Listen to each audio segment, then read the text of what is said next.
Hey again, it's Casey. So we're going to keep going with this historical journey following the Virtual Doll Convention and the Grace Marie Fitzpatrick subscription box. So for the month of January, they came out with a themed box more around the hearth of the home, and it was Grace in kind of a lounge outfit or something that you would find her sitting at home relaxing in front of the warm fire.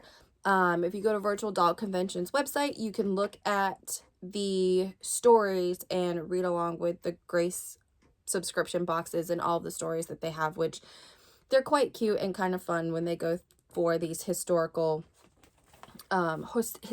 inspired garments. So we're moving into the 1890s, and I wanted to kind of dive into what women wore in the 1890s in the home period. For the Grace Marie subscription box, they had almost a cobalt blue colored bodice and a black skirt that went with it. It was very simple, something you would wear at homes. Usually in the 1890s, you would save all your fancier, nicer things for a walking suit, and then you would also dress it up for an evening gown. So being at home, you would just like being at home now. You wear something a little bit less than your going out clothes. So let's talk about the 1890s. And if you Google 1890s, what you're going to get is something with an hourglass figure and the very big leg of mutton sleeves. I don't know why they called them a leg of mutton, because mutton is sheep. So maybe they were thinking puffy, woolly sheep when they called them that. Again, not a historical expert, but that's what they called them, their leg of mutton sleeves. So the hourglass figure was central for the 1890s. And again, the silhouette in the figure was key. So women wore the corsets to kind of give them more of a tighter cinched in waist, and that led to exaggerated hip lines and essentially a bigger bust. Or Victorians were masters of illusion. So I mean, everybody thinks of corsetry and like cinching down your waist to make everything look like an hourglass with just the corset. But really, the corset helped hone in the waist, and then Victorians, again, masters of illusion, would add in like bust padding or like pillows between your chemise and your corset to kind of like, pad your bra, so to say. And then you would also wear pads around your hips to make your hips look a little bit extra cushy and fuller, so that even more gave the illusion that you had this tiny little narrow waist. Now obviously with a 16-inch figure like this, you could alter the outfits with the undergarments to do that, but she kind of already has a nice silhouette and a cinched in waist, so she doesn't have to worry about the same things that a woman would in that century or this. So a lot of the times what you would see in normal day wear was the fitted bodices, much like the hallmarks of all the other ones. Again, as we move through time, as the decades change, usually what changes is the fit at the top of the bodice. We went from the last one, we talked a lot about the fan front bodices and being cinched in, still very simple, but decorated. Now you see more of a bodice with like a faux opening in the front. And then they're like off center, so they still hook with hook and eyes. I don't really, when I was looking at some of the bodices, I didn't remember seeing a bunch of like button tops when they were cast off to the side of the blouse, or they buttoned or had faux buttons with hook and eyes that went straight up the top. Now, again, evening wear is always going to be the same thing. Everything that I've looked at, you've got your silks, your satins, your velvets, and the silhouette is going to be a little bit different. Usually the bodice changes and they'll keep the same skirt, or you have just a set skirt and bodice for your evening wear. 1890s, the skirt shape was more of a bell shape or a fan shape. You saw a lot of pleats and godettes. I'll try to insert some pictures of what godettes are if you're not familiar, but basically they were little triangle insets, and sometimes those little triangle insets acted as a gore or like an extra bit of width to the skirt to add some volume, or they were decorative godettes with lots of little decorations and inserts to kind of give volume, not as much as the bustle volume, but just volume nonetheless, and a little bit of decoration. So moving in to what's kind of going on in the 1890s. So we're getting more of a industrial, and mostly in America, some in Europe, and now we're getting to the point where on both sides of the pond, things are fairly similar. So electricity. Electricity has been the biggest game changer at the Americas. Was it the World's Fair or World's Trade Fair? Not quite sure which one it was, like what the trademark name was. But we had electricity, and people, especially the wealthy and more upper class, started to see electricity being put into their homes or being put into big common meeting spaces, and the candlelit type historical, people walking around with candles everywhere. You didn't see that as much. So modern things like water closets and bathrooms were starting to be installed, and all of these modern inventions and industrialization. You have the beginnings of starting to get a motor car or a car to work. We're about like 10, 20 years off from it, but this has definitely been a time period where people are starting to think. A lot of things are mechanical. That's why you see like a fantasy offset of this time and moving into the 1900s, the steampunk facet, because things were starting to move. Things were starting to be invented. People were patenting things, and it was no longer a very hard lifestyle. We're starting to get more and more things in the world to make our lives easier.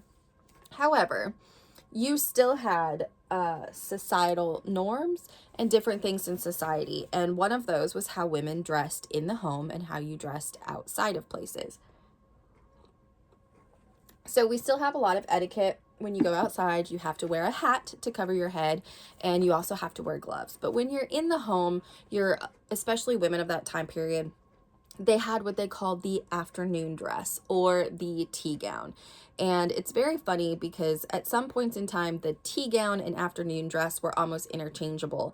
And very much like mid 1800s, the tea gown was basically like lingerie, or something that maybe your husband saw you in, but really the only people who saw you in a tea gown, or almost something similar to what we would think of pajamas, was your ladies if they were dressing you, or your husband early in the morning, servants, those types of things. And it was still kind of a shaped dress, but it was a little bit more loose and more flowy. It wasn't as decorative.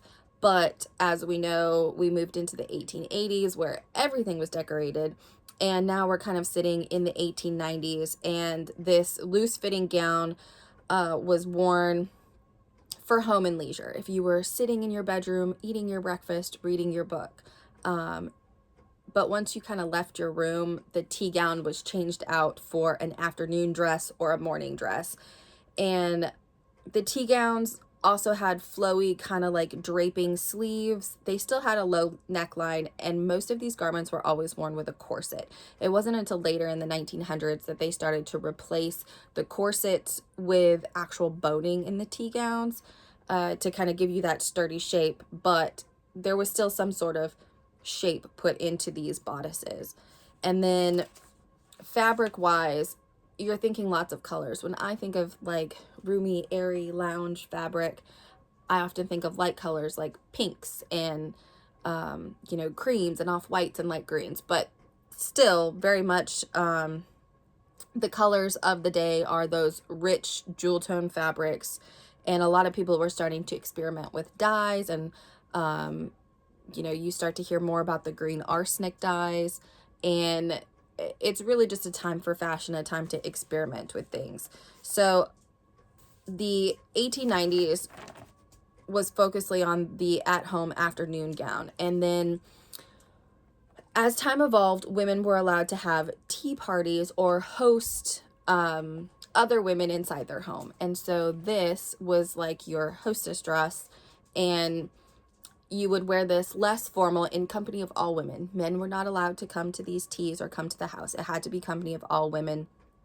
And you all could sit together and have tea, or you could partake in activities that all the women enjoyed at the time, supposedly, which was things like doing embroidering a pillow, or just embroidering a piece of fabric that would be later turned into something. I'm not really quite sure like what the point of embroidery or needlepoint was, but a lot of women learned how to play the piano, and everybody hears pianoforte when you listen to classical type romantic movies. All the women were fabulous in pianoforte. So that was something that you would leisurely do at an afternoon tea with all of your friends, or just in the comfort of your own home. And so these at-home days with guests or tea parties, they were in the 1890s evolving into more of like intellectual gatherings, because women at this time didn't have a voice, and women's rights is right around the corner. So there's a lot of the suffragette movements and things like that. So women are moving towards a time where they want to have a voice and they want to be heard, and they no longer are just these meek, docile house creatures. But the rules of society still are in place. So this is kind of how the women got together and talked about different bazaars that they were doing charities for, and different events inside the city. Sometimes you spill the tea and you get updates on the latest gossip of what's going on in town with the latest scandal and the who's the who in the zoo kind of thing. So the hostess of these elegant little afternoon tea parties, she would lead the guests in conversation, embroidery, piano, light music, these types of things. And she would wear kind of a more structured outfit, and it was just a very relaxed outfit for all of these people. Not necessarily your walking suit that you would wear or all the other ladies would be wearing because they had to come to your afternoon tea, but you had a very, I've inserted some examples here, but you've got a very leisurely outfit. So similar to what the Virtual Doll Convention put out, but still the idea of being at home, you're relaxed, you're comfortable. So a little bit more to kind of think about things that are going on. A typical day at home, the idea of a day at home was popular, and a lot of the bigger houses with the ladies, they had what they called an open house, and a lady could invite guests to visit her house and show off all the different things about them. Or sometimes people would just like pop in and want to, oh, can we tour your house and visit your house? Like that was still very a common day. Or there was certain days like Thursdays or Wednesdays where they would allow visitors that aren't invited guests to just pop in, and sometimes she would have to, walk around and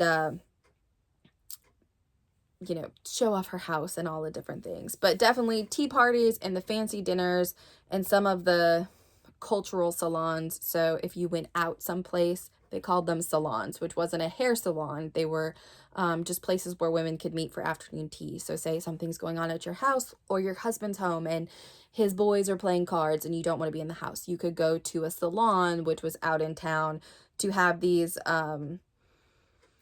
meetings with your fellow women, and you could exchange ideas, display your creativity, and all sorts of things. So that's kind of what the Virtual Doll Convention's Timeless Hearth, I think, was trying to encapture, was the spirit of the 1890s and what was going on with women in the time and just wanting to lounge around and be quiet in your house. So yes, very much women were trying to become more in the public influence and the public sphere. So moving with that, every month, Tamara Casey with Designs by Jude puts out a pattern. And so she put out a pattern for the 1890s walking suit. And the reason why it took so long to get this video out was I was working in between some commissions and I wanted to get this dress sewn. So here I have, this is a Sydney Chase head on an RTB 101 body. So she's almost my Franken doll. But this was I added all of the trim and the bells and whistles, and it was a little bit tight in the front, so I made it a little more historically accurate, and I gave it a hook and eye in the front. But the women's walking suits were very decorative. They were still simple, but they had a lot of embellishments with either cording or different brocades and velvet trims, and you always had a hat. So when I was talking about the different etiquettes and things like that, when you were to go out in town, you always had a hat. And in the 1890s, the brims were starting to get bigger. Straw hats were very popular, and feathers. There are countless videos about hats and birds, and this isn't really that bad as far as feathers go. Ostrich feathers were very popular with their very big, lavish plumes, and sometimes birds, like they would put stuffed birds in their hats to wear. But there was a couple species of birds when I was reading that almost went extinct because the demand for feathers in these hats or like pins to wear with your evening bodices, like, a feather in your hair kind of thing, were so popular and in high demand for going out. But this was the bodice that they would wear. And then this is the lega mutton sleeve. So it's very puffy and very full and wide at the top. And then it kind of tapers down back into the wrist. And then here we have the actual skirt, and this is kind of the bell, not quite like an A-line shape, but you would have different patterns that people would put in with little cording details or embroidery, or you would have like different plackets and things like that, just to give this simple bell-shaped skirt a little bit more detail. And then this probably would have, historically accurate, probably would have been a full-sleeved bodice. Sometimes they wore kind of like a dicky type shirt. I think a lot of it depended on the weather and what the temperature was like, but that's kind of where we're at as far as the pattern. So it was a great pattern. It was very easy and simple put together for, again, Tamara Casey Designs by Jude.